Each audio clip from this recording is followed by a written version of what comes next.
Recording in progress. O sea, si querés... uy, perdí.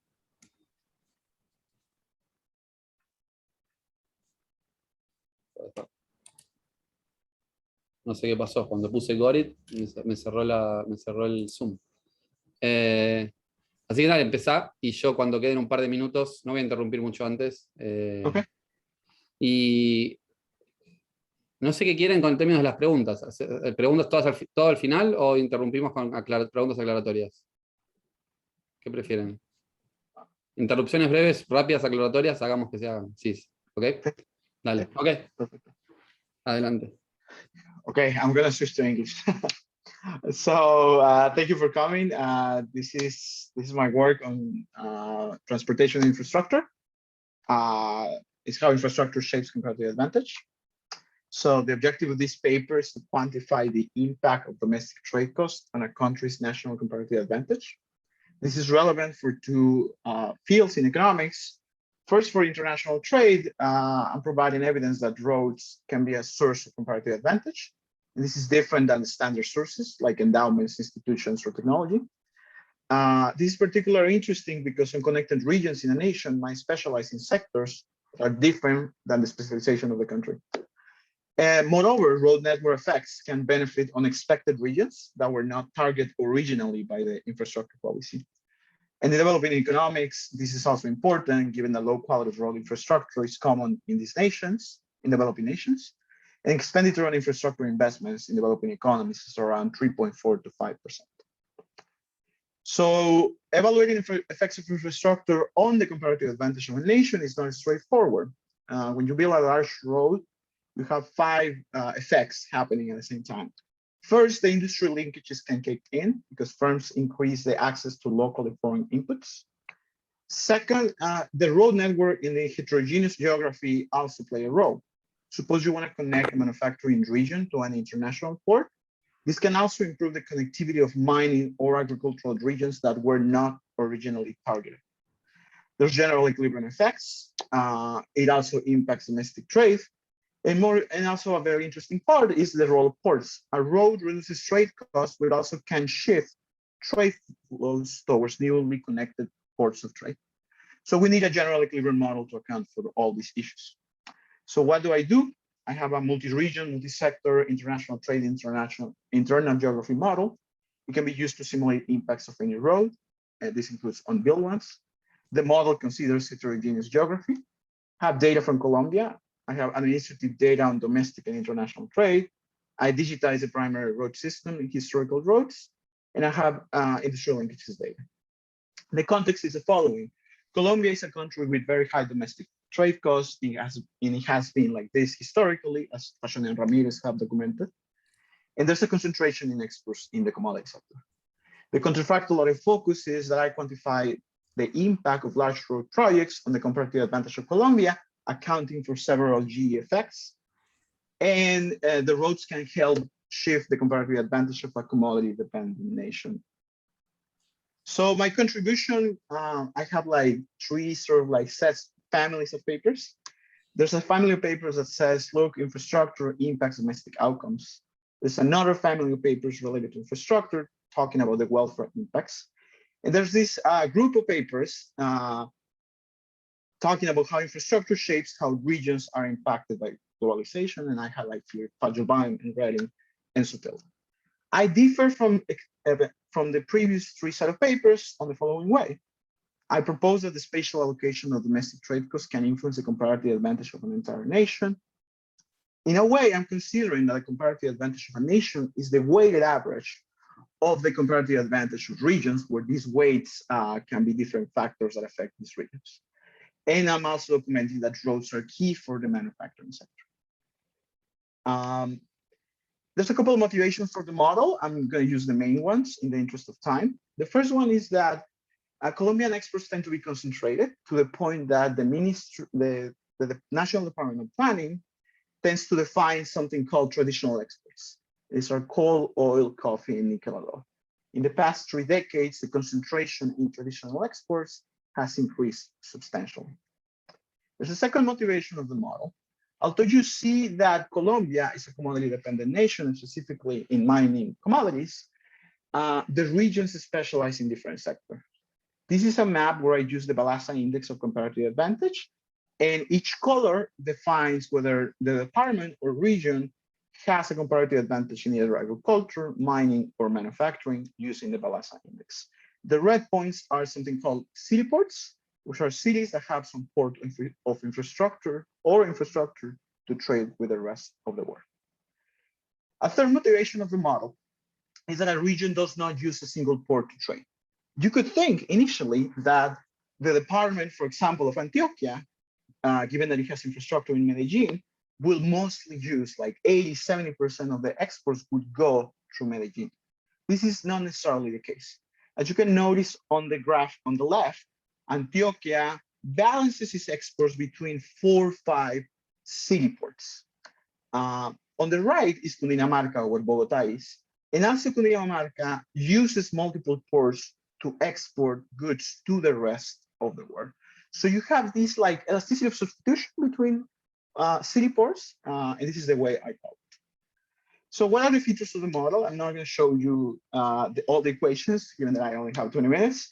So you could consider my model like a mix of Kali and Amparo 2014, which is a classical paper on IO linkages, Allen and Arkelakis, which is a paper that models transportation, and regions trading with each other and the rest of the world. When it comes to industrial linkages, I consider 4 sectors: agriculture, mining, manufacturing, and services.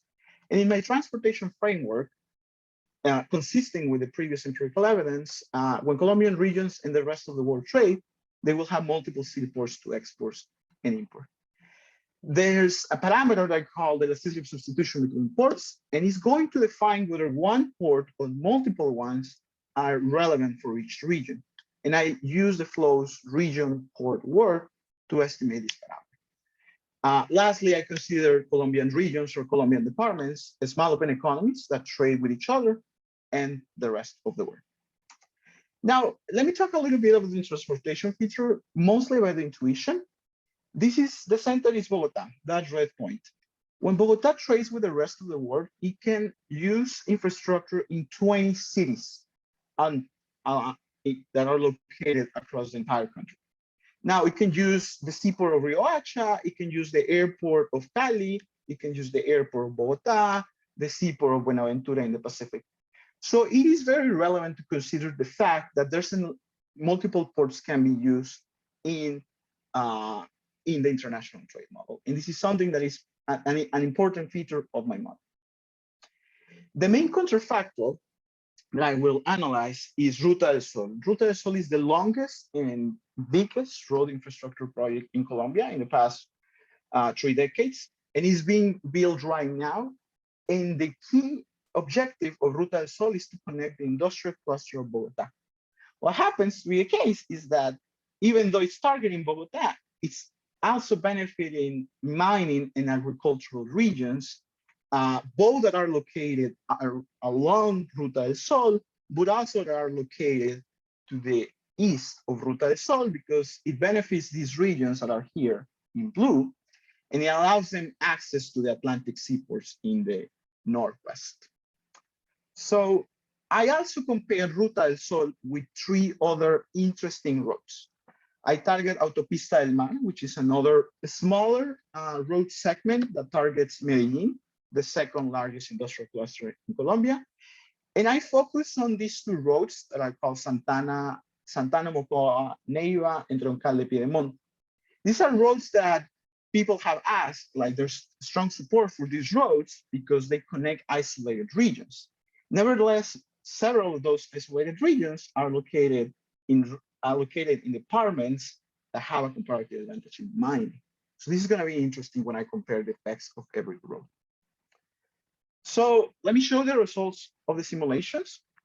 So I have Ruta del Sol, Autopista del Mar, Santana, Mocoa, Neiva, and Troncal de Piedemonte. These 2 target manufacturing departments. These 2 target very isolated regions. So what's happening is Ruta del Sol and Autopista del Mar in my simulations would increase the share of manufacturing exports by 2.4 and 5.1 percentage points. This is the national share of manufacturing exports. On the contrary, those two roads that are receiving a lot of support because they connect isolated regions, they would increase, reinforce the comparative advantage of the nation in the mining sector. Now, the interesting thing is why Autopista del Mar is contributing more to the increase in manufacturing exports relative to Ruta del Sol. And one of the hypotheses is the road network effects. If you notice in Ruta del Sol, there's a lot of regions that are mining. These are the blue ones that are receiving benefits from this. They're increasing their connectivity to the Atlantic.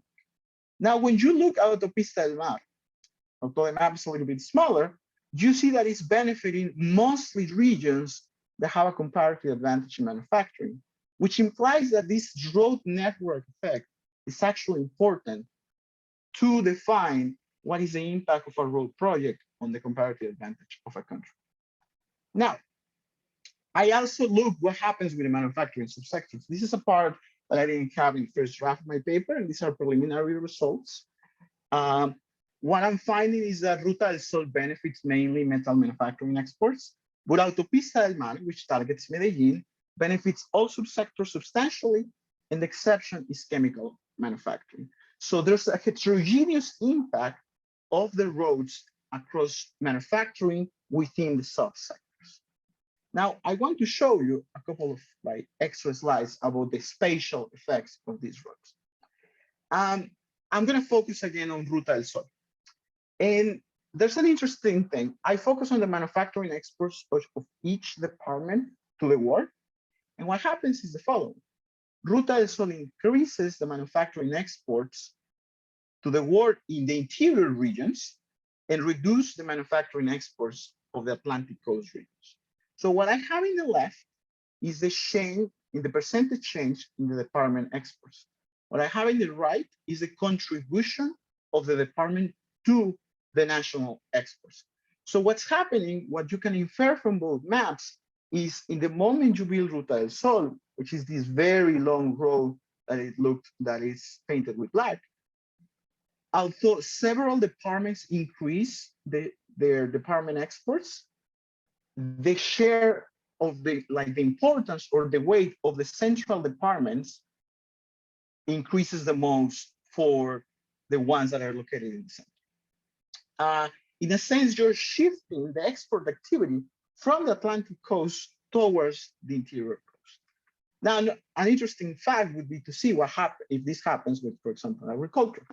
So I use my simulations and I also look at the agricultural sector. And a similar effect is happening. So again, in the left is the share in total exports of the department. In the right is the change in contribution. And what you can observe is that the North and Atlantic regions that were already sort of well connected, they start reducing their agricultural exports. And the regions in the center, they start increasing their agricultural exports.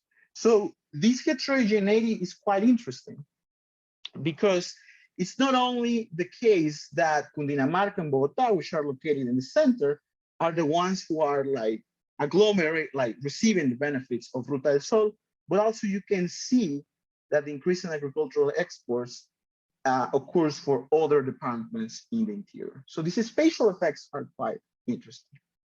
Lastly, I do a very simple analysis on welfare. I focus on the real wages. It happens to be the case that Ruta del Sol benefits mostly the interior departments and a couple of Atlantic coast departments. And there's a small losses in the eastern parts of Colombia, but they tend to be less than 1%. And there's a couple of there's one exception where it's larger than 1%. Now, what are the conclusions of the paper? Well, the main result is that I quantify the impact of roads on the comparative advantage of a commodity-dependent country. The main idea behind the paper is that the spatial allocation of domestic trade costs is a source of comparative advantage.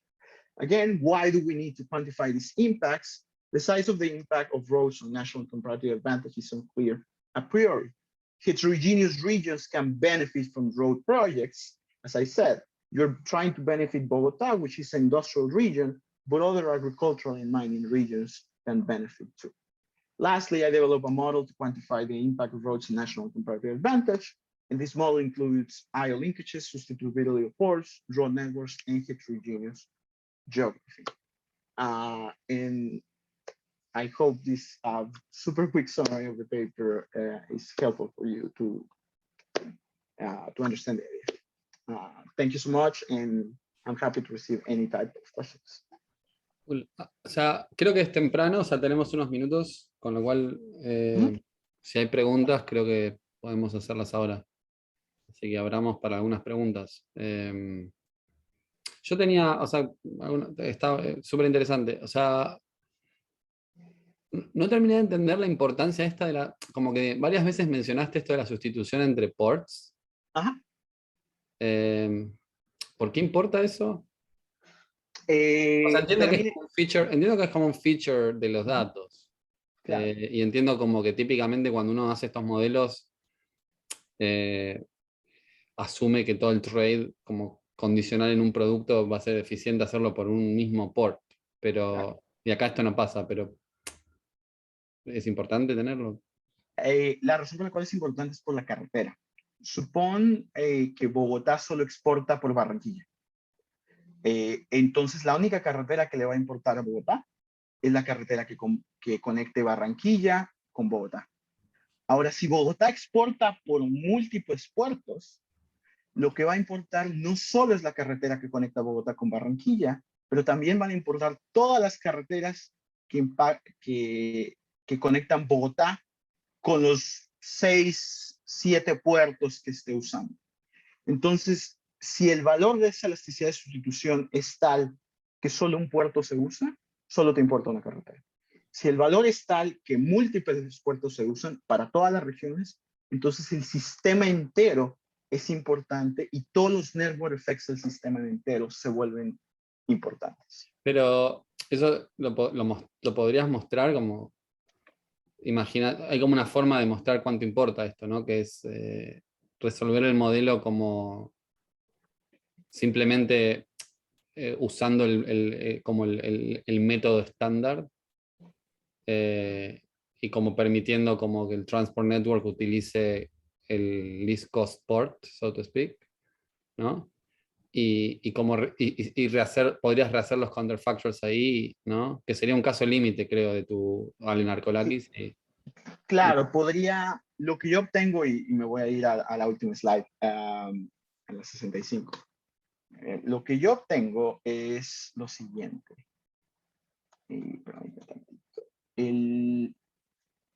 Aquí tengo todos mis, aquí está. Si el valor, es cierto, si el valor de teta es muy alto, todas las regiones usan el mismo city port. Y si es muy bajo, múltiples city ports se usan. Claro. Lo que puedo hacer es correr mis simulaciones usando un valor altísimo de teta. Claro, eso pensaba. 1000. Y puedo hacer esa comparación para ver qué tanto le importa. Ajá. Y eso no se me había ocurrido. Y lo otro que pensaba es que, como esta idea de los traders, así como random y todo eso, es como un poco, me parece un poco artificial. Entiendo que funciona como un supuesto, pero en la realidad mucho de este trade, que es por diferentes puertos, es porque están yendo a diferentes países los bienes. Tengo datos que incluso para productos bien específicos, agarro perfumes exportados de Bogotá hacia Estados Unidos, se terminan usando múltiples puertos. Pero de nuevo te digo, probablemente la pregunta es cuánto de esa heterogeneidad de puertos es porque están yendo a distintos, porque están yendo uno a la costa este, otro a la costa oeste. Claro. ¿Entendés? O sea, un poco eso pensaba. ¿Cuánto realmente querés cargar las tintas sobre este supuesto as opposed to, o sea, como algo que es simplemente específico al destino? Pero sí. Sí, o sea, puedo correr esa simulación. Una de las cosas es que hago esta estimación con un IV histórico, usando un IV que Durantón usa para trade entre ciudades colombianas. Y lo que me está mostrando el IV es que el valor de esta teta es tan bajo que sí se usa en las múltiples regiones. Ahora, es cierto, como tú mencionas, esto puede ser por los países, ¿no? Sí, siempre te digo. Entonces lo que puedo hacer es comparar. Y me parece súper razonable hacer lo que mencionas. Cool. Bueno, genial. Acaparé el tiempo de preguntas, pero por ahí hay más al final. A ver si hay algo. Bueno, nos movemos al segundo paper. Estamos justo en horario. Okay.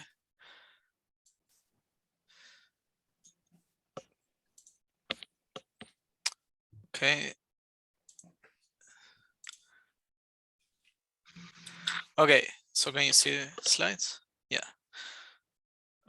Okay, so thanks for joining the session. So today I'm going to be talking about international trade policy during a pandemic.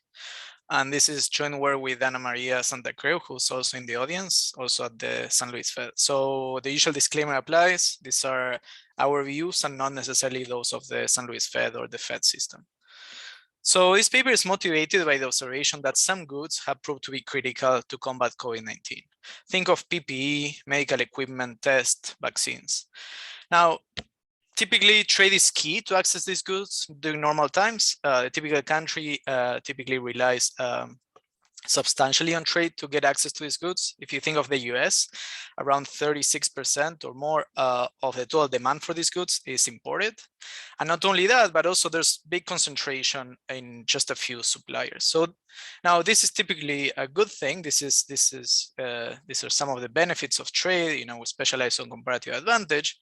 But the issue is, well, in a global pandemic, there's been increased unease about relying so much on other countries to get a hold of these goods. And indeed, during COVID-19, we've seen widespread trade policy changes on trade of these particular goods. So on the one hand, we've seen an increase, substantial increase in export controls on these goods. And at the same time, sometimes in the same country, sometimes in other countries, we've seen a decrease in import barriers to import goods into their countries. Okay, so one question these changes in trade policy raise is whether some of these changes respond to, you know, traditional protectionist impulses, such as those we've seen in the Great Depression and to a lesser extent in the Great Recession, or whether they might be an optimal response, at least unilaterally, to the pandemic. Okay. So in this paper, we're going to ask two questions. The first one is going to be, what's the impact of a pandemic in an open economy? And the second one is going to be, to what extent should countries adjust trade policy in response to the pandemic? So how are we going to be answering these questions? Well, first, what we do is we document salient features of essential good dynamics during COVID-19. Unfortunately, because of the time we have today, I'm not going to be able to say much about this part of the paper, but I invite you to check out the draft posted online. Then what we do is we set up a quantitative dynamic trade model with essential goods that has three key ingredients. First, there's complementarities that are going to be making it hard to substitute essential goods, both intra and intertemporally. Second, we have firms that are going to be myopic in the following sense. They're not going to be internalizing that there's a higher marginal utility to get a hold of essential goods during a pandemic. And finally, there's going to be sectoral adjustment costs on capital and labor. Okay, so we're going to use this framework to study the impact of a pandemic in an economy that's going to be open to trade in essential goods. And then we're going to study the design of optimal trade policy in response to the pandemic. Okay, so let me jump straight into the model. So the model is a small open economy. There's two sectors. One is a sector of essential goods, denoted by E, and then there's non-essential goods, denoted by C. There's three types of agents in the economy. There's households, there's a producer of a domestic variety in each sector, and then there's a producer of bundles of domestic and imported varieties in each sector. Okay, so these bundles are of essential and non-essential goods, are then going to be used for consumption and investment in this economy. There's trade in the economy, obviously. Trade happens in two ways. One, there's trade in goods. So there's domestic varieties that are going to be exported in each sector. And at the same time, there's going to be foreign varieties coming from the rest of the world that are going to be imported. Okay. There's also trade in financial assets here, and this is going to happen through a one-period risk-free bond. Okay. So I'm going to describe next the two main agents, the households and the producers. Households are standard except for some details of the preferences. So the preferences are characterized by a utility function with a period utility that's CRRA in this bundle X. So the intertemporal elasticity is 1 over Xi here. So this is Xi. Now, what is this bundle X? It's a CES composite between non-essential goods C and essential goods E. Okay. Now, the main difference we introduce is that essential goods are going to be evaluated relative to a reference level E. Okay, E bar. Okay, so this is, we think of this as kind of the level of say health services that the economy typically needs. Now this level is going to be increasing during the pandemic, so it's going to be essentially acting as a positive demand shock for these goods. Okay. On the other hand, we have complementarities. So it's going to be hard to substitute these goods, so essential goods intratemporally. So it's going to be hard to replace, you know, vaccines for iPads, and at the same time, it's going to be hard to substitute utility. So if you get lower utility today, it's going to be hard to compensate that with utility tomorrow or in the future. Okay. The rest is pretty standard. These guys supply labor inelastically at a wage rate W. They own the producers of essential and non-essential varieties, and they have access to financial markets where they save or borrow internationally with a one-period bond. Okay. Now, how do producers look like? So there's two types of producers. There's producers of domestic essential and non-essential varieties. They're basically the same except for parameters. So these guys produce varieties with a Cobb-Douglas technology in capital and labor. And at the same time, they accumulate capital internally. So the capital accumulation happens at the level of the firm. Okay. Now these choices, the choice of how much labor to hire and how much capital to invest, is done with subject to sectoral adjustment costs on both capital and labor. Okay. Now, finally, the other kind of non-startup component is that firms are going to be myopic. So firms are going to be forward-looking, but the main difference we have is that they're going to be discounting profit streams, future profit streams with the discount rate beta, not with the household stochastic discount factor. Okay, so in particular, producers are not going to internalize the utility value of production and profits that happened during the pandemic. So maybe there's higher marginal utility during the pandemic beyond whatever price changes happen. Well, that's not going to be taken into account by firms. Okay. Finally, market structure, domestic sales. There's monopolistic competition domestically, and the export market, they're price takers from the rest of the world. Okay, so that's basically a setup. Just a couple of words on how we close the model. There's producers of a composite essential and non-essential goods. These are CES aggregates between domestic and imported varieties. Nothing different there. And there's market clearing for labor, varieties, and composite goods. So how are we going to be thinking of a pandemic in this economy? Well, a global pandemic is going to be characterized by two types of shocks. There's a domestic shock. And this is going to consist of an increase in the reference level E bar. And at the same time, there's going to be a foreign shock that's going to be basically an increase in the price of exports and imports of essential goods. The goal here is to capture the higher global need for essential medical goods. And this has two components. The domestic component that basically is going to give you lower utility if these higher needs are not satisfied.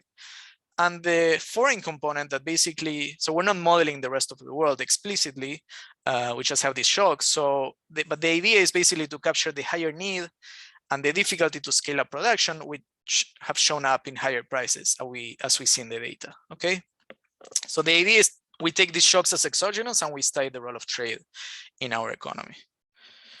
Okay, so I'm going to spare you the details of how we quantify the whole thing given the limitations on time. But let me just say a period in the model is going to be a month. And we're going to be estimating the model to match salient features of US data during the pandemic. Okay, there's three types of parameters. There's going to be predetermined parameters that we're going to basically choose to standard values from the literature.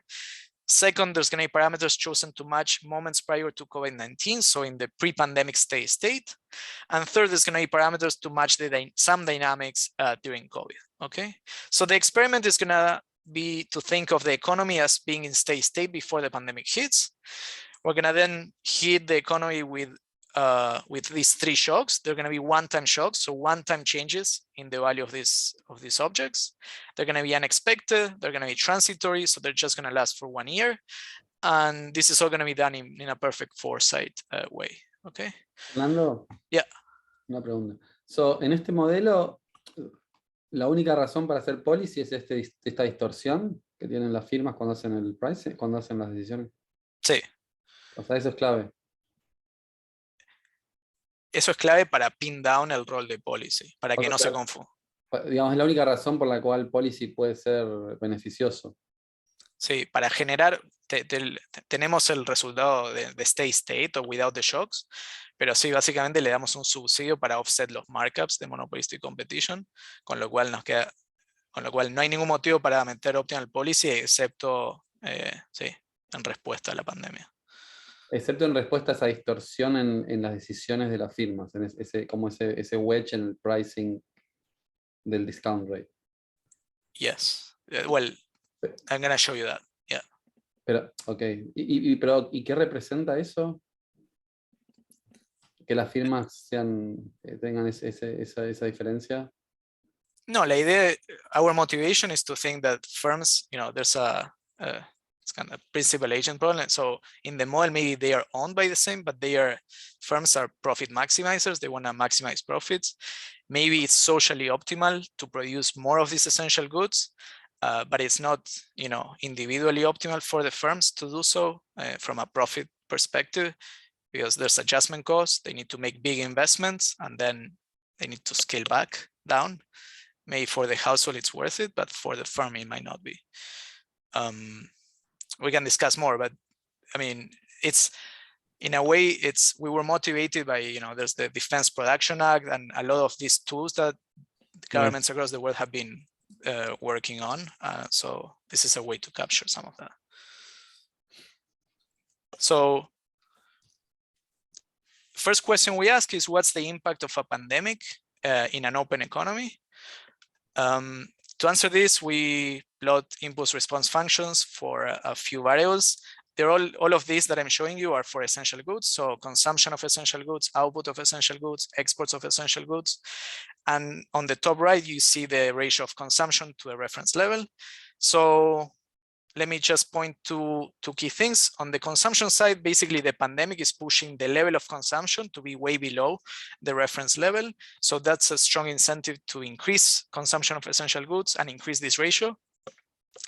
This ratio does increase and consumption does increase, but it increases gradually. And by the end of the pandemic, you're still far away from the reference level during the pandemic, okay? On the production side, what happens is there's this increase in prices, in the export prices. Yeah, so I guess I might have, so yeah, these are the shocks. The shocks are, there's an increase in the export price, an increase in the import price, and an increase in the reference level. So with the increasing prices, there's a bigger incentive to produce, there's a bigger incentive to export. And what ends up happening is actually, there's increased output, there's increased exports, and actually both of these increase relatively more than domestic sales, okay? So a lot of these essential goods that are being produced are being shipped out, okay? So the question we ask is, well, is this optimal? Is this kind of the efficient allocation, at least unilaterally, or can governments do better? So to what extent should countries adjust trade policy during this episode? So here we restrict attention to unilateral optimal policy. We consider the following set of instruments. The government is going to be choosing import tariffs or subsidies and export taxes or subsidies. And that's basically going to be one value per instrument through the pandemic. And we're only going to consider policies on essential goods. So non-essential goods are not going to be changed in terms of their trade policy. So the government's problem is going to be to choose these instruments to maximize household lifetime utility starting from the period in which the pandemic hits. So 2 remarks, this is all ex post, so after the pandemic is realized, and it's under commitment, so the government is going to be committing to a trade policy path following the pandemic. So, and this goes back to Pablo, so without a pandemic, so in the steady state, there's no reason to have trade policy in this model. So the optimal export tax and import tariffs are 0. But in the baseline, when we have this shock, there's actually a motive to introduce an export tax of 44%, at the same time subsidizing imports by 41%, okay? Not only that, but there's big welfare gains from doing so. So agents under the optimal policy are willing to sacrifice up to 4% of consumption every period to live in the world with the optimal policy versus the no policy world. Okay. So what's this policy achieving? In 2 words, the export tax is lowering domestic prices of essential goods. This increases domestic sales at the expense of lowering exports. Now, the issue is that with the lower domestic price, that leads to a reallocation from, imports into domestic consumption of essential goods. So given both are valued, then the government finds it optimal to introduce an import subsidy to restore this balance between domestic and import consumption of essential goods, leading to higher imports at the same time. Okay, so those are the main results. Now, what features of the model account for the optimal policies? And again, this goes back to Pablo's questions. So the role of myopic firms is key here. So if we had a world with rational firms in which the firms acted in the, discounting the future with the stochastic discount factor of the household, we're back at zero optimal policy. Okay, the optimal policy is basically not to do anything. Why are myopic firms important? Well, as I was saying, the marginal utility of consumption increases substantially during the pandemic, but if the firms are not taking this into account, they're producing less than otherwise, okay? And this prevents households from obtaining these higher profits to pay for essential goods. So this optimal policy is attempting to realign the incentives of firms and households. The other key component is, even with myopic firms, you need these complementarities, okay? So, the pandemic is not a big deal if consumption of essential goods can be substituted away, either intertemporally by consuming more stuff in the future at the expense of less consumption today, or by substituting for non-essential goods. So you need this complementarity that makes essential goods actually needed and hard to get away without. Okay, so that's what we see here. With weaker intertemporal complementarities, there's less of a policy response, and the same thing with weaker intratemporal complementarities. Okay, so to conclude, what's the role of international trade of essential medical goods during a pandemic? Higher prices during a global pandemic increase the attractiveness of exporting while making it hard to import goods that are in high demand. The issue is this lack of internalization of the value of consumption during the pandemic. There's exports are inefficiently high and domestic consumption and imports are inefficiently low. Okay, so the optimal policy is to tax exports, subsidize imports, and restore this alignment between the two incentives. So these findings clearly raise many other questions, like other policies that might be useful to address shortages, optimal policies ex ante, optimal policies in a multi-country world. This is all great for future research. So I'm happy to, if there's more questions, yeah. Sí, tenemos tiempo para preguntas. Si alguien quiere hacer alguna pregunta. Hola, tengo una pregunta. I don't know if I should ask in English or in Spanish anyways. So, Sure. Fernando, how, perhaps I missed this. What is the government doing with the revenue from the import tariffs? And how is the government funding the, no, sorry, just that. Yeah, so that's all being rebated lump sum to the households. To the households, or tax lump sum, yeah. All right. And yes. So with different redistribution schemes, so have you tried different redistribution schemes? I don't know, like rebating back to firms in, I don't know, in the essential or non-essential sector instead of just rebating back to households? We haven't, no. And also no. If it's lump sum, I doubt they would have an impact on their decisions. I mean, you could think that, yeah, if it introduces another distortion, yeah, there could be other effects, but I don't know if you have something like that in mind. Yeah, I think something like that, but well, given that it's lump sum, then I guess. Okay, thank you. Yeah. Sure. Yo lo que no entendí es, no hay como un learner symmetry acá. O sea, ¿por qué como que hay un export tax y un import subsidy que es como que se anulan entre ellos? Yo había pensado que importa el neto. O sea, hay algo que está rompiendo el... I see. See, this is in the... I wonder if that has to do with the short run thing. Like in the long run, yeah, there's no reason to introduce any of these policies if you don't have any shocks, for instance. Y lo otro que pensaba es como que esto en realidad no es tanto sobre trade, ¿no? O sea, como que uno puede tener policies que simplemente corrigen el mispricing que no son policies de trade. Ya, sí, totalmente. Y de hecho hemos visto algunas de esas durante la pandemia, como subsidios domésticos. Sí, en este caso nos estamos focalizando en las políticas, en los cambios en trade policy que vimos, que son de trade. No necesariamente son el unconstrained optimal. Sí, totalmente. Ah, buenísimo. Ok. Can I ask a question? Yeah. Sí. Fernando, does Well, your model yeah. considers the fact that actually there was not a lot of trade going on, or it was restricted because there was shortages in production of these essential goods?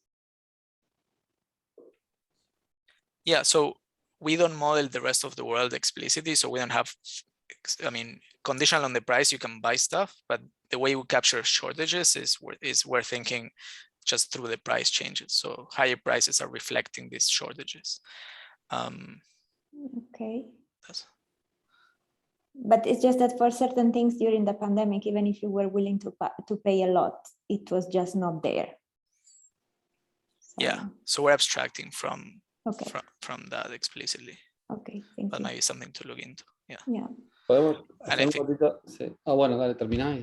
No, I think we're Yeah, we're on time, I'm so done. yeah, we can save some questions for the end, but so but let's move on to Luis, and then we can perfect. start asking questions. Yeah. So, Luis, you can share the screen. Okay. Okay, can you see my screen now? Yes, you can start whenever you want. Okay, thank you all for being here. Today I'm going to present my work, The Global Transmission of US Trade Policy Uncertainty Shocks. Okay, so I'm going to start with the motivation. And in recent years, we have observed an unprecedented rise in trade policy uncertainty, mainly driven by trade policy developments in the US economy under the Trump administration. And some examples include the US withdrawal from the Trans-Pacific Partnership, the NAFTA negotiation with Canada and Mexico, the trade war with China, and a large number of tariff hikes on products from trade allies. So this sort of uncertainty has become a major global or economic policy uncertainty, as reflected in several metrics.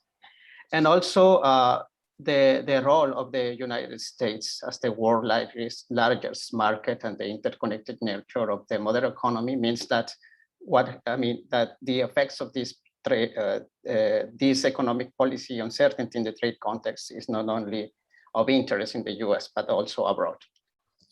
So when we take one look at the literature, much of the analysis has focused on the impact of implemented trade policy actions, such as tariff hikes, but less has been said on the role of uncertainty in the trade context.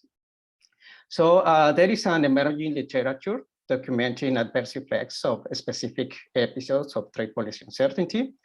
In particular, some of studies have focused on asset prices, employment, investment, and trade. And this literature has provided evidence at the field, the industry, and the product levels. And they have found that the effects of these TPU shocks vary with exposure to this uncertainty.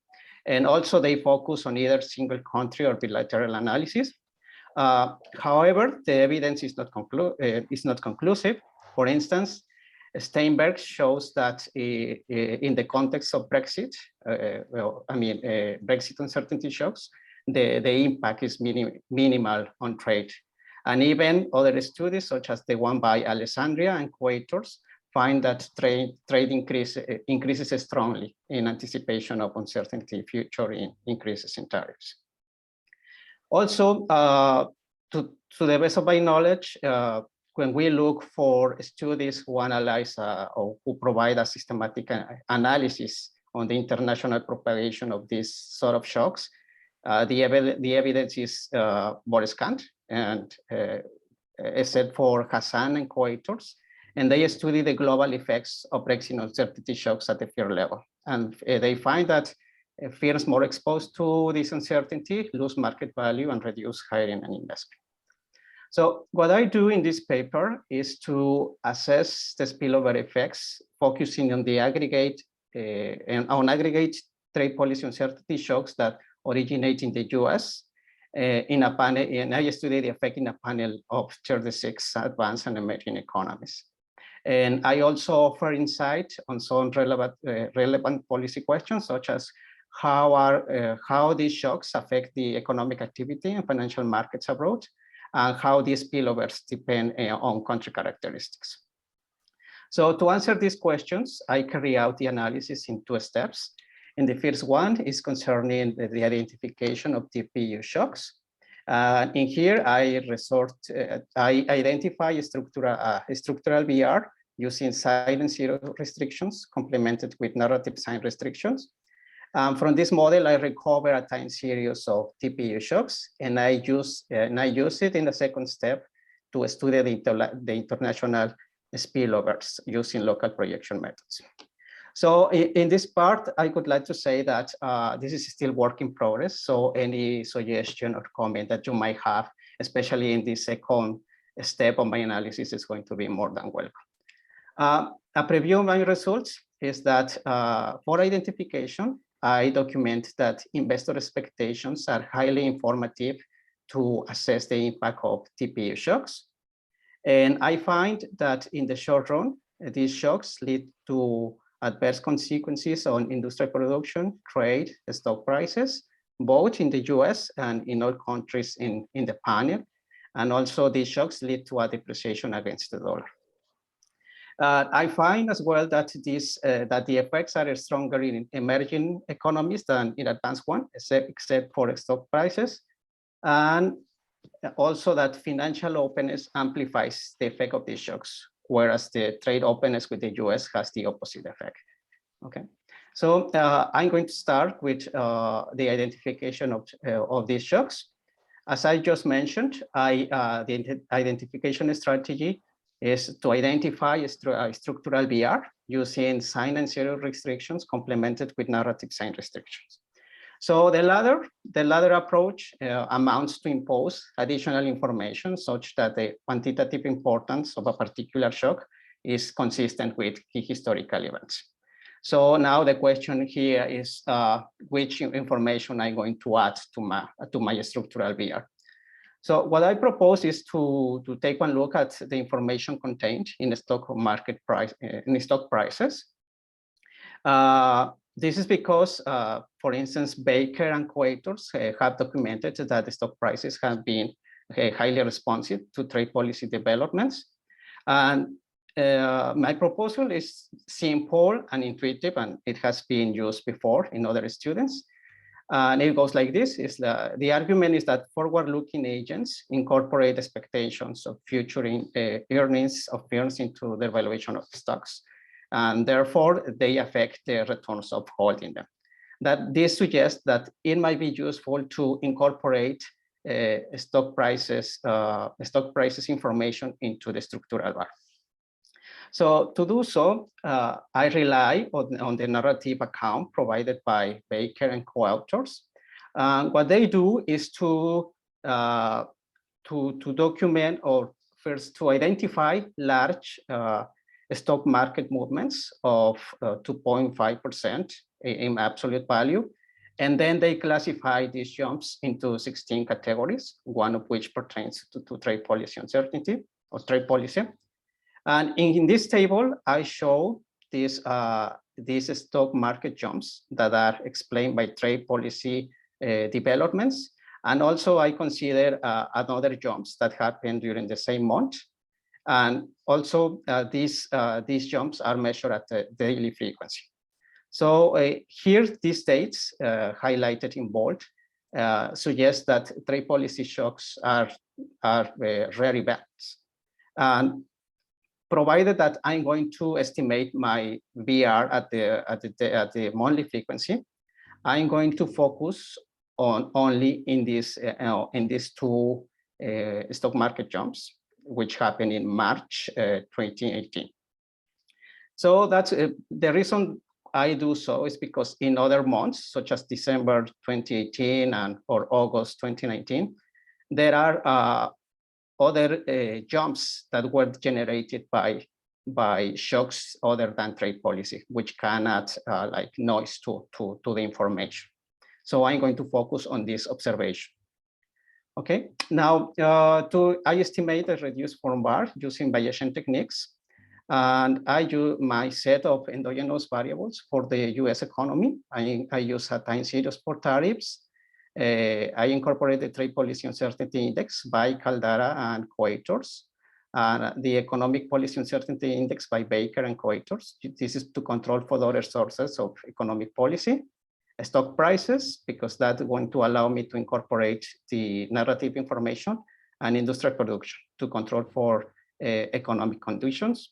I impose Minnesota type prior, for which, and also for then I impose a normal inverse Wishart distribution over the reduced form parameters.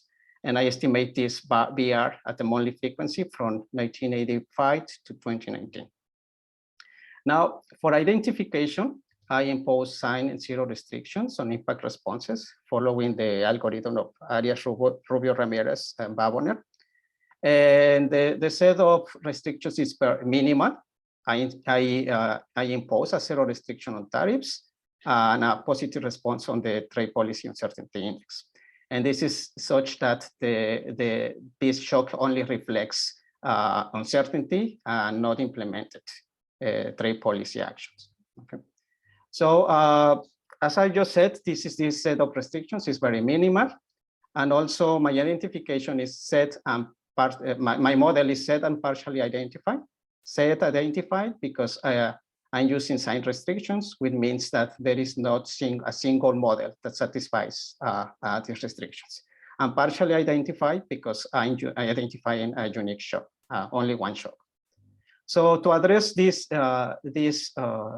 critique, I incorporate the narrative sign restriction following the Antolin Diaz and Rubio Ramirez. And in here, I impose that for the observation corresponding to March 2018, trade policy uncertainty shocks are the overwhelming driver of stock market returns.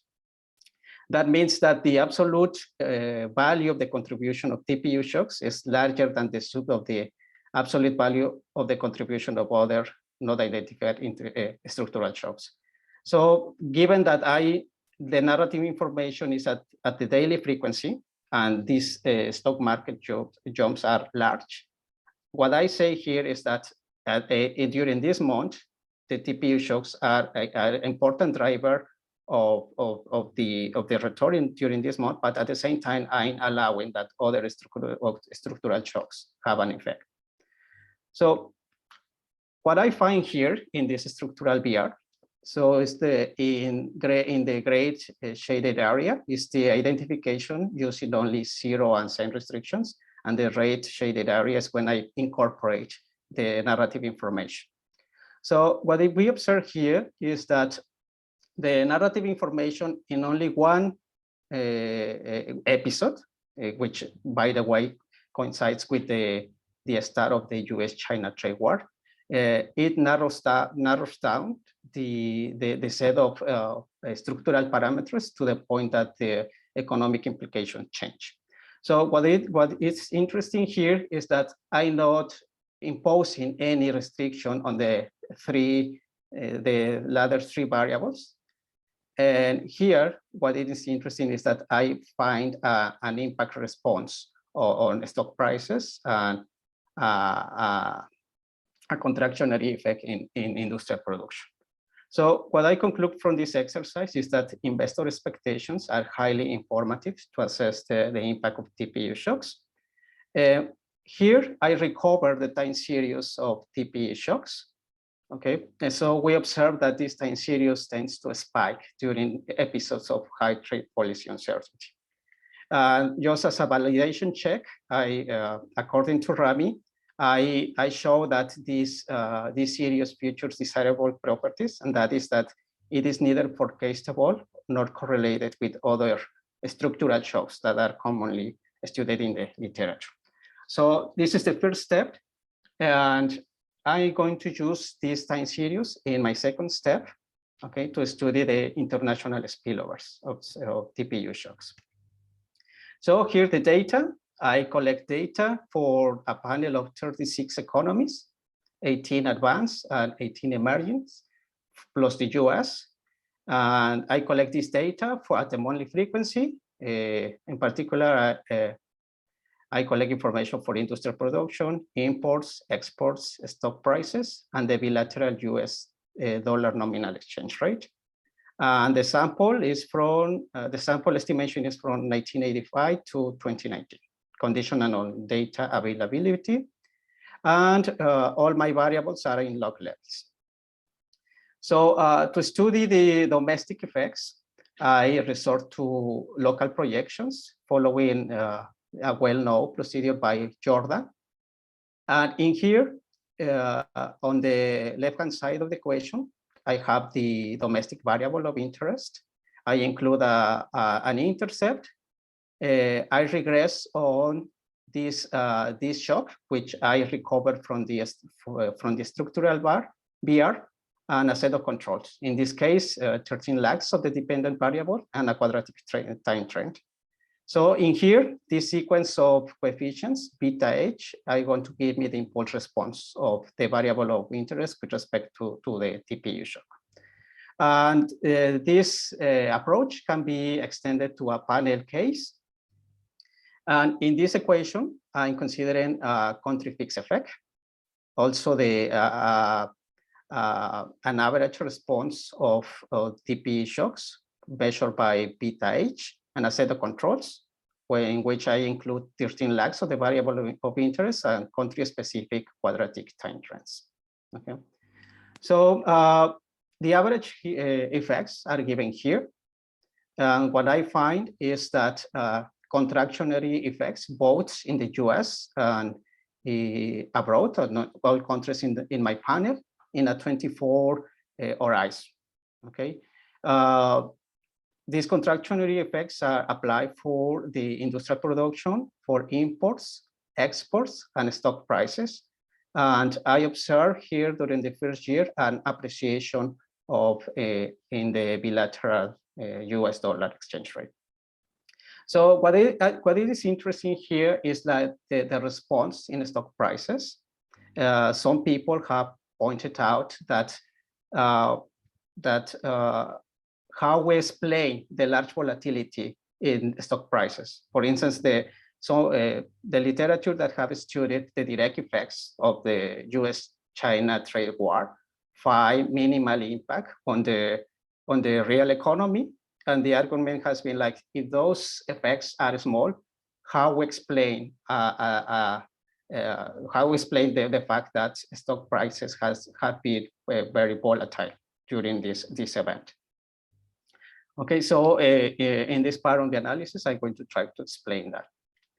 Okay, now in a second, in this step, I evaluate the effects. So I mean, before that, I'm collecting or I'm pulling a very heterogeneous set of countries. So it is of interest to analyze how country characteristics influence the transmission. Okay. So in here, I'm just going to focus on when I consider trade openness with the US and financial openness. In the paper, I also consider the dollar exposure and exchange rate rhythm.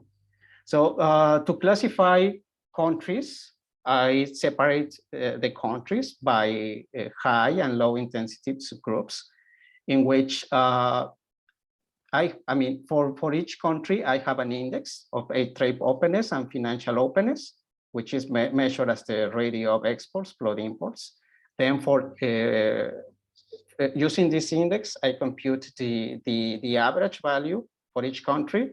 And then the values that are below this median are going to be classified as low intensity and the values above this median as countries with high intensity of a specific country characteristic. So to my previous specification, I add a to be variable in which this is 1 if the country belongs to the subgroup G2, low intensity. Okay, so this additional term, delta H, is going to measure the differential response. Okay, that is how much larger the average response was in the second group relative to the first group.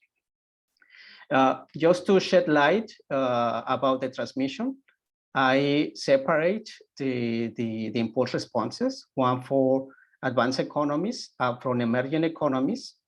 And in the third column, I show the differential response. So what we observe here is that the responses for advanced and emerging economies are qualitatively similar. However, the differential response suggests that the effects have been stronger in emerging economies, except for stock prices. Here we observe like this increase, which suggests that the effect in stock prices has been stronger in advanced economies. This analysis suggests that I should carry out a separate analysis for advanced and emerging economies. And here is something interesting.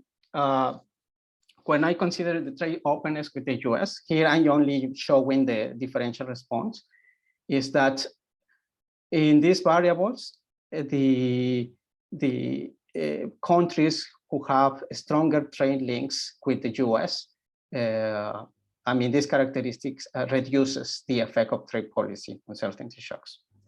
So when I consider financial openness, I see, I mean, the fact that these variables increase here mean that that the financial openness amplifies the effects of trade policy uncertainty shocks. So something that I've been trying to explain is this effect, because it's counterintuitive. Okay, but before going further, I just carry out a series of robustness checks, and I control 4 additional controls in which I add to the specification a set of global controls and set of local variables. Also, I estimate a shorter sample. In particular, I put the estimation in 2015.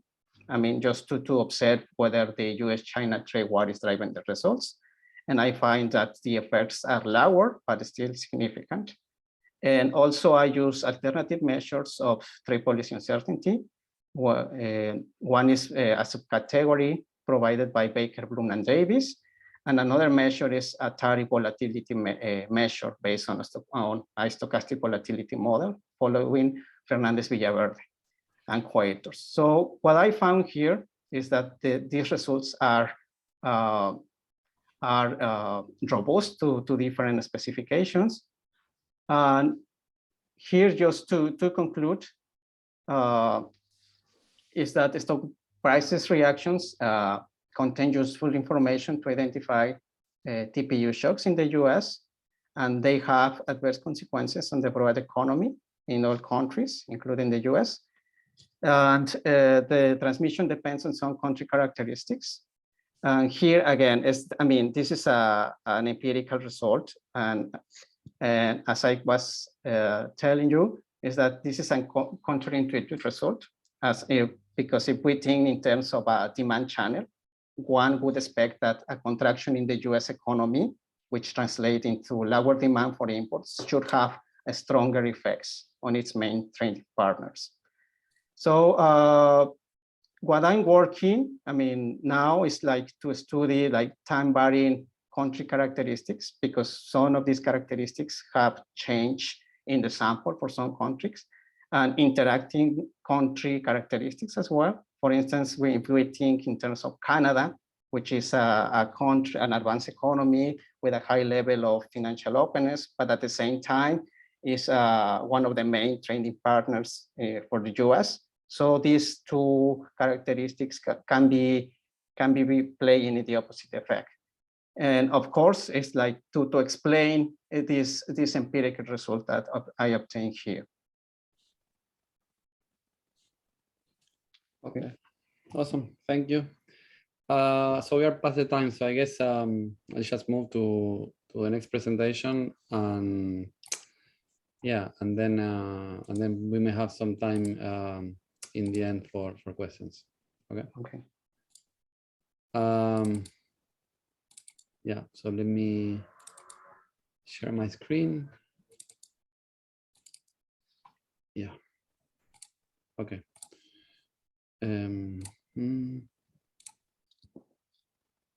Okay. Yeah. Yeah. So thanks for. Actually, let me. Sorry. I want to maximize the screen.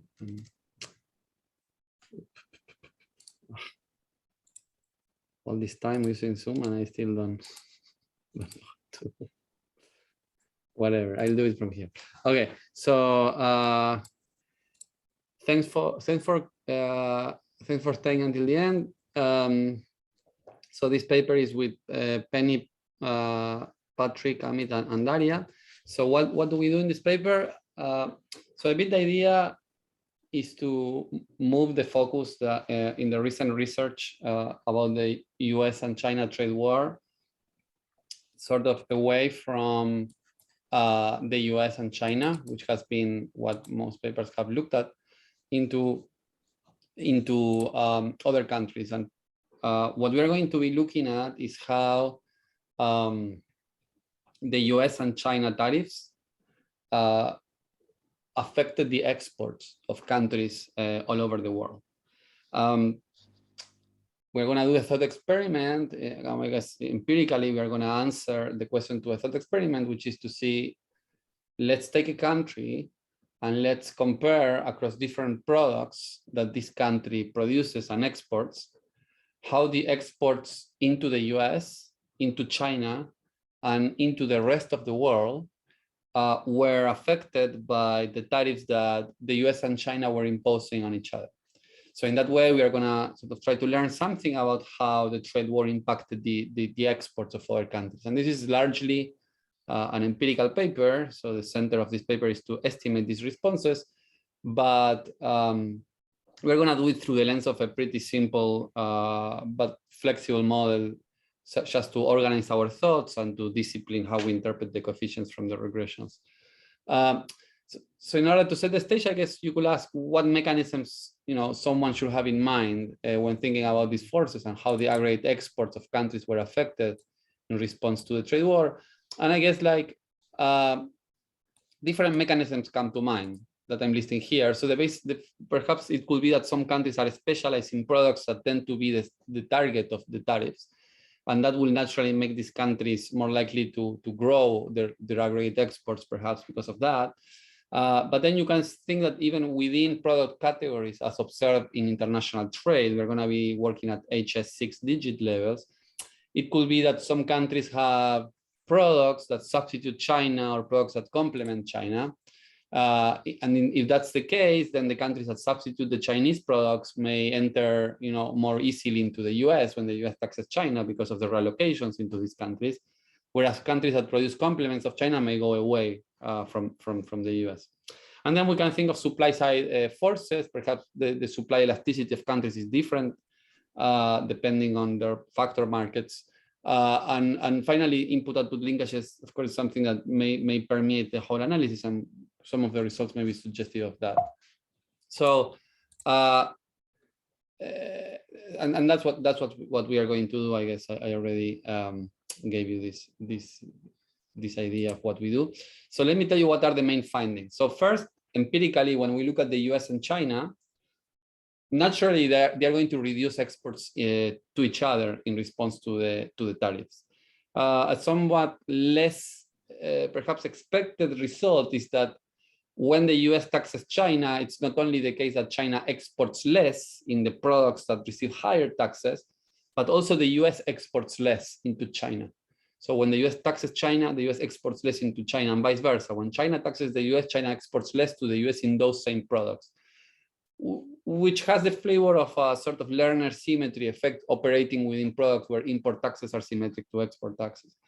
Then second, and perhaps the most central type of result that we have is that when we look at the responses of the bystander countries, like all these countries that are not the US and China, how this affected their exports into different destinations, what shows up is that countries from the rest of the world actually increase their exports into the rest of the world. So trade within the rest of the world increased. So as an example, we will have that a country that was exporting into the US and grew into the US in response to the US-China tariff was at the same time in the products that were receiving higher tariffs, exporting more into the world. And to us, that's going to be suggestive quite strongly of some form of scale effect or downward sloping supply, where gaining scale in the US allows you to also grow in the rest of the world, although you can think of other explanations. And then we are going to aggregate the responses of these countries, but we don't have a structural model for this. So this is going to be, the reduced form aggregation. We're going to take our estimates, we're going to weight them by the shares of each product and each country in world trade, and we are going to get the coefficient from that. So it's aggregation keeping the fixed effects constant, so to speak. And this effect of the increase in exports from the world to the world happens to be so strong that in the end we get from this simple mechanical calculation an increase in world trade coming out from the trade war. So perhaps we get this counterintuitive finding that the trade war, even though it precluded trade between the US and China, it incentivized exports from other countries to a degree so strong that it grew exports in this sort of partial equilibrium sense, without accounting for relative weight changes across the world, only accounting for relative price changes across goods to clear markets, which is what we're going to have when we interpret the regressions. And then through the lens of the simple model, we interpret these results as saying that the typical countries will substitute China in the US and operate along downward sloping supplies. And there is going to be also some evidence of negative demand shifts that will maybe consistent with input-output linkages. That's going to come from the fact that we're also going to see that even though countries are growing into the US and into the rest of the world, they are at the same time shrinking in China. And this may be because China is demanding less inputs, we think. But we still have to do more work on that. And then we do the analysis actually with a lot of heterogeneity, allowing for heterogeneity across countries in these responses. And we find that these country-specific export responses tend to be very different across countries. It's not just that countries produce different goods, and that's why their aggregate exports look different, or the predicted aggregate exports are different, but also that different countries happen to have different responses, different response elasticities, which say something about how their factor markets operate or how they substitute China or the US. And this is the main driver of the ranking of export success, so to speak, around the trade war. So that's the main thing in the paper. So that's what we did in the paper. Sorry for the, yeah. So let me skip the literature review for the sake of time. Let me also kind of not talk very much about the data. One thing I want to say is that we're going to look at kind of 2-year changes. So this is like, we're going to aggregate the responses of exports, and we are going to average out the tariffs over 2 years, which is 2018 to 2019. That's going to be 1 2-year period, and we are going to compare that 2-year period to the previous 2-year period of 2016 and 2017. So we are going to be comparing how the trade war changed trade on this 2-year basis, which is a relatively long horizon for what's studied typically in the context of the trade war, and also one that allows us to encompass the whole trade war as one big episode. We are not having many episodes of tariff increases. We have like one big episode of these tariff changes. So that's what we do. So these are the tariff changes. This is what the US set this is what the taxes that the US imposed on China across sectors. So within each sector, we have variation across products. That's going to be our source of identification. You can see there is a lot of variation within every sector, particularly machinery. And then the US was also was also increasing tariffs on some particular products in a non-discriminatory way, like to any origin. These were the early tariffs of the trade war, like the steel, aluminum, and washing machine tariffs on solar panels. So then these are the tariffs from China. China also has a lot of variation in tariffs across products within sector. And also China was lowering the MFN tariffs. So China lowered the MFN tariffs on other countries at the same time that it was increasing demand on the US, making it even harder for the US to penetrate their market. So let me give you very quickly the framework we have in mind. So we have that each country is going to have an inverse supply curve with some elasticity BI. We have a micro foundation for this that comes from some combination of, or one possible micro foundation that's quite standard is a combination of imperfect mobility of factors of production across products with some form of increasing returns. If this number is negative, it means that the product in that country operates with increasing returns. And then on the demand side, we assume a translock demand system that gives us the flexibility for the substitution patterns to be specific to the country pair, and specifically for countries to be either substitutes or complements of China and the US in every market. And these goods can be aggregated and be used either for intermediate inputs that are shifting the cost of production, or as final consumer demand.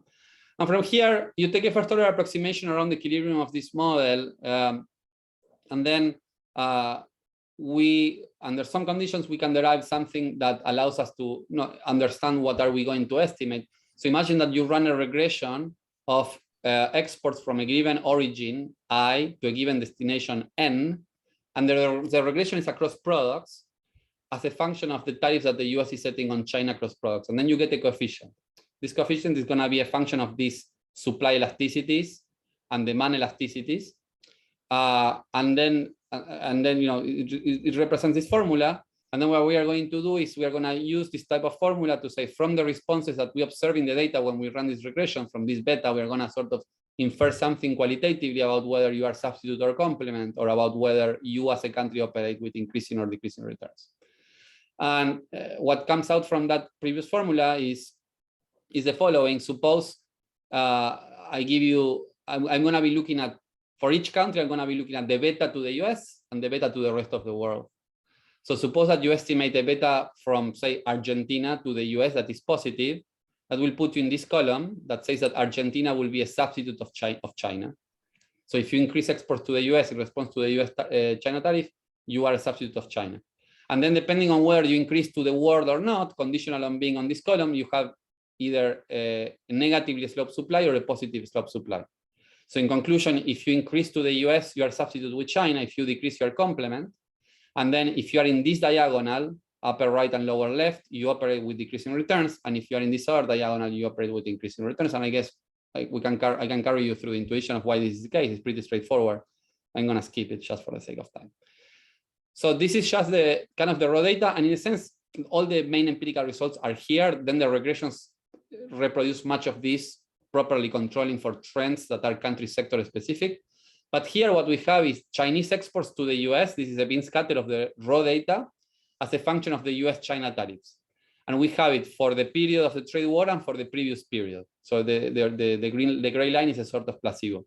What you see here is that in products that the US tax more heavily from China, China reduced exports to the US, and relatively so compared to the previous period. So this is China reduced exports to the US in the products that the US was taxing. This is what we would expect. Here is the same type of result, but not for China, but for all the other countries. We call them bystander countries because they were kind of standing there, and all of a sudden all this stuff happened, and they responded. And what do you see is that in contrast to China, these other countries exported more to the US in the products that the US taxed more. And the other thing that we can see, and this is, I guess, the central result to some extent, is that these are the exports from all the other countries into all the other countries. And what we see is that these countries not only enter the US, but they also enter China, typically. This is the average country. Yeah. And also you see like a flat pre-trend. Similarly, this is for the Chinese tariffs. We have that the US lowered exports to China. We don't see a lot of entry into China. Here, actually, this is flat, and it's going to come up flat in the regression. And these are the exports from the rest of the world to the rest of the world in response to the China tariff. They are increasing. Here, you don't see them increasing much relative to the pre-trend, but when you add the proper control, actually, this effect is quite strong. So then we move to the empirical analog to this sort of diffs and diffs that I have been just showing. I mean, this raw data plot, sorry. And here we are going to include all the tariffs simultaneously, which is actually what the model will suggest, and each will have its own beta. I don't have much time to carry you through all the results, but we essentially have a table of results that I'm going to describe quite quickly and then show you some heterogeneity and kind of conclude. So what we have here in the first two columns are the exports from China to the US and from the US to China in response to, let's focus on the first row, the US tariff on China. We have again here, when the US taxes China, China exports less to the US in those products. The US also exports less to China. This is the result I was mentioning before, the Lerner symmetry. The rest of the world enters the US. The rest of the world exits China, which is, as I mentioned, suggestive of some form of input-output linkage, and the rest of the world enters in the rest of the world. For China, the results are noisier, but what we see is a strong entry of the rest of the world into the rest of the world in response to the tariff that China sets on the US. And then we move to the aggregation. Here we take these coefficients. Using these coefficients, we can predict exports from each country in each product to each destination. Then we weight those exports or these predictions by each product and each country sharing trade. And we find a very kind of a strong increase of 5%, more than 5%, and statistically significant with these bootstrap standard errors from the rest of the world to the rest of the world. And furthermore, when we aggregate all these responses, we get an increase in world trade in response to the tariffs, somewhat counterintuitively. And this is kind of what I already mentioned from the coefficients. So then to conclude, what we can do is we redo the analysis, but now in what I have just shown you, I was looking at responses from each country in the rest of the world to every destination, but the responses were forced, these betas were imposed to be homogeneous for every country in the rest of the world. So the Argentina and Germany were forced to respond with the same elasticity. But if these parameters vary across countries, then these betas should be country specific, and this is what we run now. So we run this country by country. And when we do this, we get this, for each country, we can put it in this table that I presented before. I can tell you each country, is it operating with downward or upward sloping supply or complement or substitute. And we have a country here like Malaysia. Malaysia is a country that happened to increase exports to China and to the world. So it's revealed to operate as a China substitute and with downward sloping supply. And for each country, we have a different story. I mean, we can zoom in and kind of try to see if they make sense. But Mexico, for example, is another country that appears as a relative winner from the trade war and also operating as a country which substitutes China and with downward sloping supplies. And then we have all the countries in the world. Argentina, that I mentioned before, is a country that happens to be revealed to be a substitute of China that operates with decreasing returns with upward sloping supplies. And then finally, we can take these predictions for each country and rank the countries into winners in terms of, only in the sense of exports, not in the sense of welfare. Some countries that are winners are a bit unusual, perhaps, or not obvious participants in the trade war, but some other are I guess, more expected, like I mentioned, Mexico or Malaysia. Okay, and finally, to conclude, we can compare these export responses and this ranking in the case with homogeneous and heterogeneous responses. And when you do this comparison, you see that all the heterogeneity increases a lot by allowing for these heterogeneous responses, which suggests that it's not the pattern of specialization, but the country-specific elasticity that explains these aggregate predictions. And with this, I conclude. So we estimated these responses of every country to every destination, if you want. And the average country increased exports to both the US and the rest of the world in response to the US-China tariffs, suggests substitution with the US and downward sloping supply. We found this heterogeneity in export growth across countries because of these heterogeneous export responses. And when we do this aggregation, again, with a strong caveat that this is not the G type of aggregation, but just from the reduced form estimation controlling for these fixed effects, this is what you get.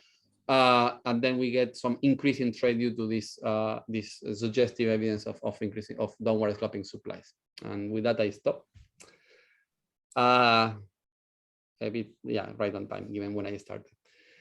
Okay, so, yes. I have a couple of questions. Well, it's the same question, but your results for Mexico and Europe, to what extent are they affected by renegotiation of like NAFTA 2.0 and the Brexit uncertainty that is could be generating some impact on trade flows between European nations? The regression that we are running is this one. Sorry. So we are running for each country this regression. over Okay. from 1617 to 1819.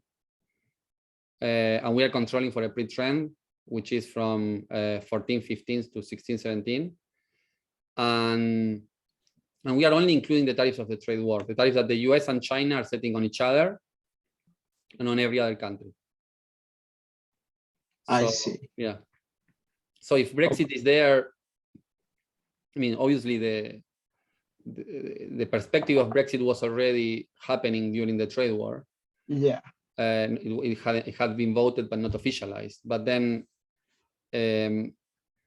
whether this affects the responses will be only if this uncertainty changed, in a way that's correlated with the tariffs. See what I mean? Okay. So it has to I be that mean, for some reason this uncertainty affected the exports from Mexico in those products that have higher US taxes. That will be the challenge. I'm a little bit concerned about the Mexican case more than the European case, given that there's certain that the trade war that the United States starts is with China and Mexico at the same time to some extent. Well, not with Mexico. There's no trade war per se, but there's like certain level of uncertainty in certain products where China and Mexico compete. So I don't know if you have like a lower bound for your estimates for the NAFTA country, at least, like Canada and Mexico. But again, like the renegotiation, I guess the question is whether whatever was going to happen was, I mean, all those anticipatory effects, I guess, were correlated with the tariffs that the US set with China, with across products.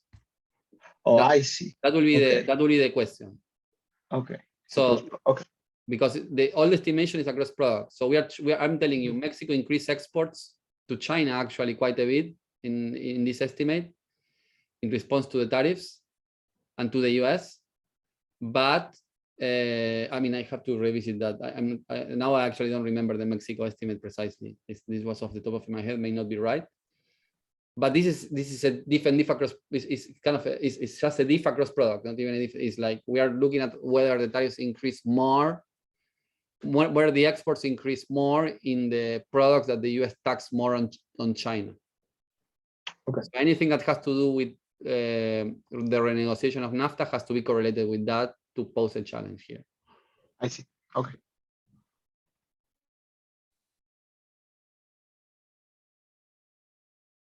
Pablo?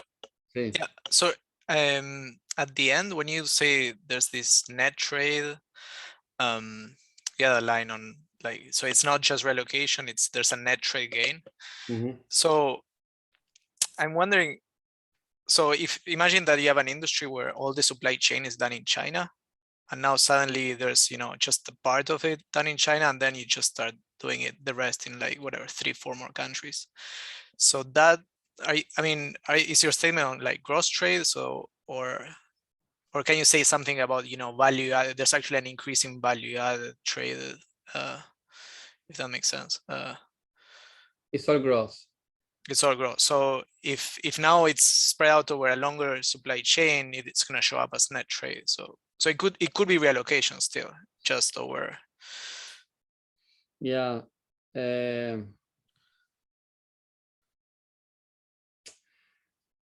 It could be that if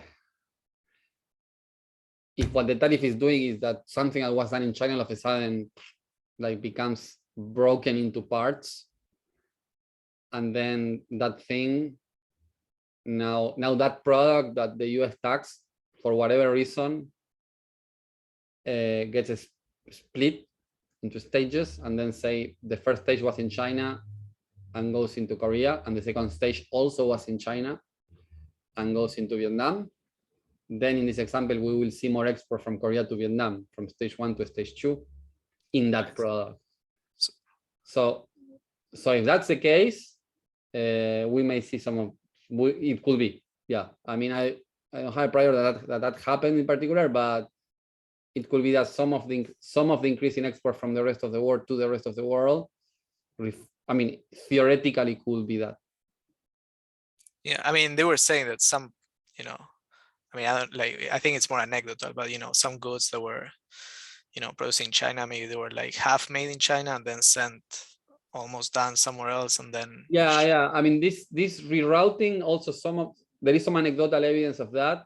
I think from the previous paper we had that this rerouting may not have been that important because of the price effects that we find in the other paper. I think that this rerouting type of story actually for products that you continue to import from China and from other countries imply zero pass-through, because essentially if you are importing the same stuff, the question is, if the rerouting is complete, you cannot see it. But if the rerouting is partial and you keep importing from the two countries, then from China, you need to pay a lower before tariff price, because from China, you either pay the tariff and from Vietnam, you don't.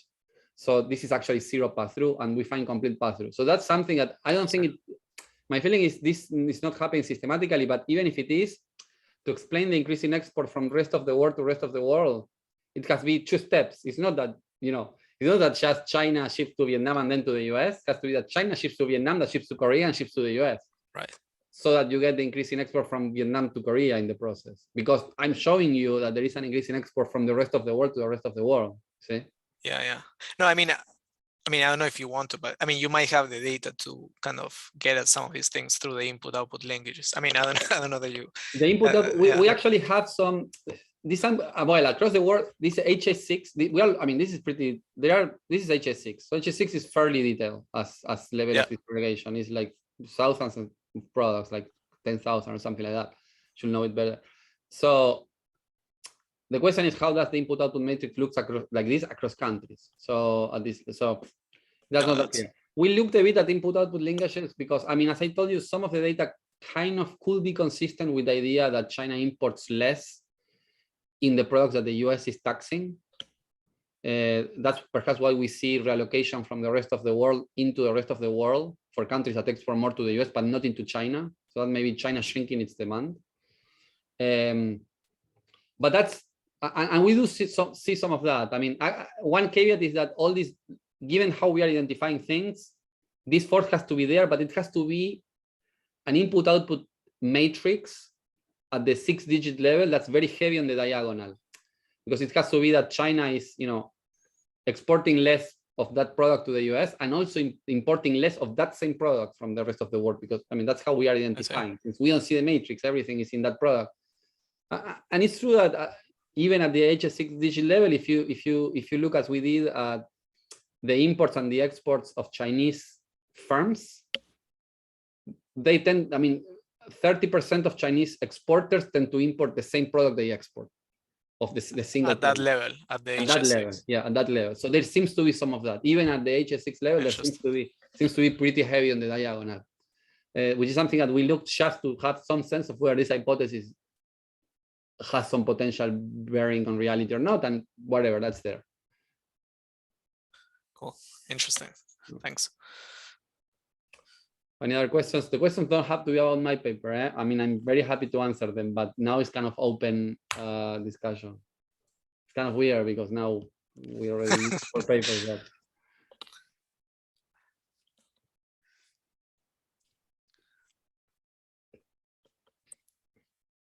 No, so for Luis, well, the second Luis, sorry. Yeah.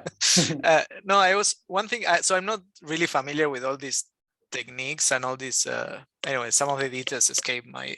But can you interpret some of your findings? Is there something about uncertainty? Can I think of some of your findings as news shocks, or if not, then what would be the difference between what you're doing and like an interpretation as news shocks of some of your identification? No. In this case, when I incorporate the information from the stock markets, somehow I ensure that I'm just focusing on the effect. This classification by Baker ensures that that movement was exclusively because on uncertainty deriving from trade policy uncertainty. But what I didn't show here, I just showed responses in the very short run in 24 horizon. But when I extend the horizons, I start to see that the in particular trade is increasing. So it's something that I didn't want to present here, but just want to explain why trade is increasing after 2 years. So I was thinking and discussing with some people that that role of expectations of or new shocks. But well, I wouldn't call it a new shock, but this role of expectations might be playing a role, because what the shock that I'm analyzing is unexpected change in trade policy uncertainty. But after that, given that the shock is very persistent, then it might be a role of expectations. And actually it's what Alessandria in his paper analyzes, that the agents expect like this uncertainty to be longer, so they act in advance. Yeah. Thanks. Fernando, I was wondering if I could ask you a super quick question. In your paper, can I think about these shocks that you're evaluating? Could I include the supply chain shocks that are occurring right now, or what would I need to adjust in your model to include the supply chain shocks that are occurring right now that are also impacting the essential goods? For example, the Canal Suez and the issues with Long Beach ports. Yeah, so I mean, depends how you think of what aspects of the supply of this supply chain shocks you're thinking of. If it's, I mean, you can hit an extra shock. If you're thinking of the impact on the essential goods, like medical goods for COVID, like how those, the supply chain shocks might impact the supply of these goods, then you can think of this as, I guess, it would be like an extra trade cost shock or something like that, like acting as an increase in, I mean, yeah, increasing at the same time as prices, or maybe increasing prices even higher. So I don't think there's anything fundamentally that would be different. Of course, you can then extend the model to think more broadly about the impact of the supply chain shock and shortages in the short run and stuff like that. But that may require bigger changes to the setup. Especially if you're not thinking about the essential medical goods, but you want to think about, you know, a broader range of goods. Yeah. I see. Okay.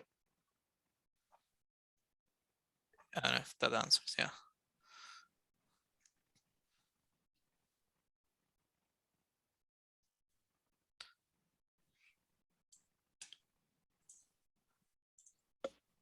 Okay. And yeah, no, sorry. The last to Luis Baldomero. So no, I mean, and again, I'm not super familiar with some of this stuff, but so it seems like you have this reallocation and also like aggregate effects playing a role at the same time. I don't know if how much you were, I don't know, like how much you were able to point to, like, you know, how much of the reallocation is killing the aggregate gains that maybe you, because you think, okay, you create a new row and then that's probably good, you lower trade costs. So, but then it seems that you're getting a lot of reallocation, you know, from some sectors into others, and then so the aggregate impact might be, you know, lower or might not be there. I don't know. Yeah, that's a very cool thing to think about, because there's two types of reallocation: reallocation across sectors and the reallocation across regions. What I'm finding is that all sectors are exporting more. So this shift in comparative advantage, you should not think it as, oh, manufacturing is only growing, and then agriculture and mining is going down, for the case of Ruta del Sol and Autopista del Mar, but more like the three sectors are growing their exports, but manufacturing is like surpassing the others. So here, if there's some reallocation, the reallocation part across sectors doesn't seem to like, I can measure to what extent this is like part of the change. But given the fact that the three sectors are growing at the same time, my intuition tells me that reallocation between sectors might not be such a big deal. For regions, that might be a different story, which now you're giving me an idea to what extent I can see. With the road, the road might eat up some resources. Yeah, and that's something I haven't thought before, and that's something now I'm going to think about it. because you have the fall in these regions, they lose certain level of exports, the exports go down. So I could quantify for those departments whose exports are declining, how much of that decline is like the relationship between that decline and the growth of the others. So I could do like a comparison, at least for Ruta del Sol, which is the one where I have worked with more detail. Yeah. So that's something that I think it would be cool now that I think about it, just to sit down and think how to measure it in like a proper way. But yeah, the reallocation across regions is the one where I see more like the kind of stuff that you're mentioning. Across sectors at a national level, at least, I would not expect it to be that large. But I can still look at it just to confirm that my intuition is correct. Cool. Yeah. But thank you for that recommendation. That's a great suggestion. Cool. Thank you. Ok. Yo me tengo que ir, pero si quieren pueden seguir charlando. Pero bueno, un gusto. Gracias por participar. Dale, abrazo. Abrazo. Nos vemos. Chao, chao. Chao, chao.